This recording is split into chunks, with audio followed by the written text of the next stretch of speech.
ආයිබෝවන් සවි kitchen YouTube channel එකට ඔයාලා හැමෝම ගොඩක් ආදරෙන් පිළිගන්නවා.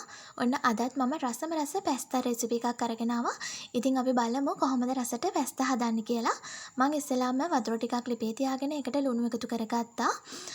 මේක මම හොඳින් උතුරනකොට තමයි එකතු කරගත්තේ. ඊට පස්සේ මම ඒකට එකතු කරගත්තා පැස්තා ටික. ඊට පස්සේ මම මේකට කහ ටිකකුත් එකතු කරගෙන මේ විදිහට තඹ ගත්තා. ඊට පස්සේ මම මේක පෙරාගත්ත භාජනයකට. ඉතින් දැන් මම භාජනයක් ලිපේ තියලා තෙල් ටිකක් ලිපේ තියාගත්තා.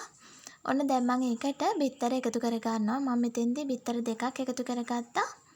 මේ විදිහට ගම්බිරිස් කුඩු ලුණු කුඩු එකතු කරගෙන. ඉතින් විශේෂයෙන්ම මතක් කරන්න ඕනි මාව subscribe කරපු ඔයාලට ගොඩාක් ස්තුතියි, ගොඩාක් ආදරෙයි. අලුතෙන් මගේ channel එකත් එක්ක එකතු වෙන කෙනෙක් නම් ඔයා ගොඩාක් ආදරෙන් මගේ channel එකට පිළිගන්නවා. ඉතින් වීඩියෝ එකට පහලින් එන subscribe button එක press කරලා bell එකත් all කරන්න කියලා ගොඩාක් ආදරෙන් ඔයාලගෙන් ඉල්ලනවා. ඔන්න මම මේකට එකතු කරගත්තා තලාගත්තු ඉඟුරු, සුදු ලුණු, කරපිංචා, ඒ ටිකත් ලස්සන පාටකට ටෙම්පරා දුනාට පස්සේ මම ඒකට එකතු කරගත්ත සොයා සෝස් තේ හැඳි එකක්. ඒකටම කෑලි මිරිසුත් එකතු කරගත්තා. ඔයාගේ රස අනුව සැරානුව එකතු කරගන්න. ඔන්න මම ඒකටම එකතු කරගත්ත නැවත සීනි තේ හැඳි එකක්. දැන් මම ඒ ටිකත් හොඳින් මිශ්‍ර කරගෙන තක්කාලි සෝස් එකතු කරගන්නවා තේ හැඳි දෙකක්.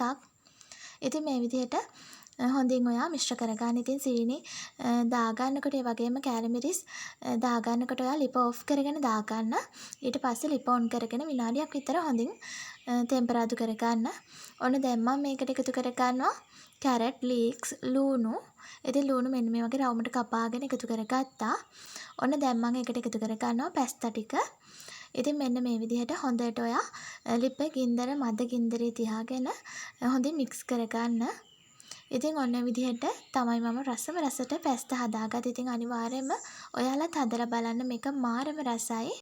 ඉතින් අපි නැවතත් මෙවැනි රසබර වීඩියෝ එකකින් හමු වෙමු. මගේ වීඩියෝ එක නරඹුවට ඔයාලට ගොඩාක් ස්තුතියි.